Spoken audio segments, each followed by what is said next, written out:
আইয়ামে জাহিলিয়াতে পর্নোগ্রাফি ছিল না।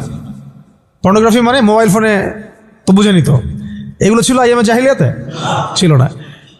প্রযুক্তির এত উৎকর্ষ ছিল না যেটা দিয়ে এরকম বোম টোম ফেলে পারমাণবিক বোম দিয়ে মানুষকে মেরে ফেলা যায়, ছিল না। এরকম এয়ারক্রাফট নিয়ে গাজার উপর দিয়ে গেল, বোম ফেলে দিল, মেরে ফেললো শিশুদেরকে, এমন ছিল? মানে অনেক ব্যাপার আমি আপনাকে দেখাতে পারবো যেগুলো আইয়ামে জাহিলিয়াতের চাইতে এখন অনেক বেশি আছে শয়তানি। কিন্তু কিছু কিছু বিষয় ছিল যেগুলো আবার আইয়ামে জাহিলিয়াতে ছিল না। এক কথায় আমরা এটা বলতে পারি যে নবী সাল্লাল্লাহু আলাইহি ওয়াসাল্লাম যখন নবী হয়ে এসেছেন তখন 23 বছরের মধ্যে তিনি আইয়ামে জাহিলিয়াতকে কবর দিয়ে গেছেন।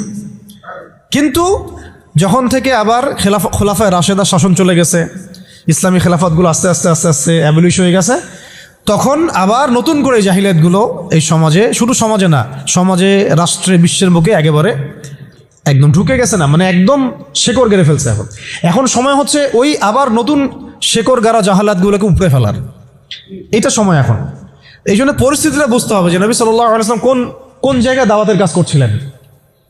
চোখ বন্ধ করে চিন্তা করেন যে একটা সমাজের মধ্যে খালি মূর্তি, সবাই মূর্তি পূজা করে, সবাই সুদ খায়, ধরেন সবাই বেশিরভাগই দেখা যায় জেনা করে, মেয়েদের তেমন কোনো বৈবাহিক অধিকার নাই, সম্পত্তির অধিকার নাই, বাচ্চাকে কবর দিয়ে দিচ্ছে জীবন্ত, মদ খাচ্ছে মানুষ, জুয়া খেলতেছে, মারামারি করছে, ইত্যাদি ইত্যাদি ইত্যাদি। এরকম একটা অবস্থায় রাসূলুল্লাহ সাল্লাল্লাহু আলাইহি ওয়াসাল্লাম ইসলামের দাওয়াত দেওয়া শুরু করলেন। দাওয়াত দিতে দিতে প্রথম 3 বছর তিনি গোপনে দাওয়াত দিয়েছেন, গোপনে গোপনে গোপনে দাওয়াত দিয়েছেন। ওই সময় কিন্তু তৈরি হয়েছে আবু বকর রাদিয়াল্লাহু আনহু, ওসমান রাদিয়াল্লাহু আনহু, আলী ইবনে আবি তালেব, যায়েদ ইবনে হারসা, এই সাহাবায়ে কেরাম তৈরি হয়েছেন ওই সময়। আব্দুল্লাহ বিন মাসউদ, বিলাল ইবনে রাবাহ, এই সাহাবায়ে কেরাম তৈরি হয়েছেন কিন্তু ওই প্রথম 3 বছরে, 3-4 বছরে। এরপর যখন প্রকাশ্যে দাওয়াত দেওয়া শুরু করলেন, যখন ওমর এবং হামজা রাদিয়াল্লাহু আনহু তাদের মতো সাহাবীর ইসলাম কবুল করলেন, প্রকাশ্যে দাওয়াত শুরু হলো, তখন হকার বাতিলের দ্বন্দ্ব শুরু হলো।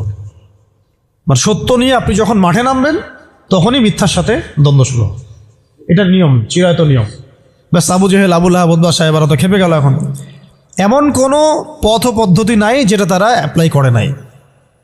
প্রথমে আঘাত করলো এভাবে, আরে ওর কথা শোনার দরকার নাই, সে তো মাজনুন, ব্যক্তিগত আক্রমণ।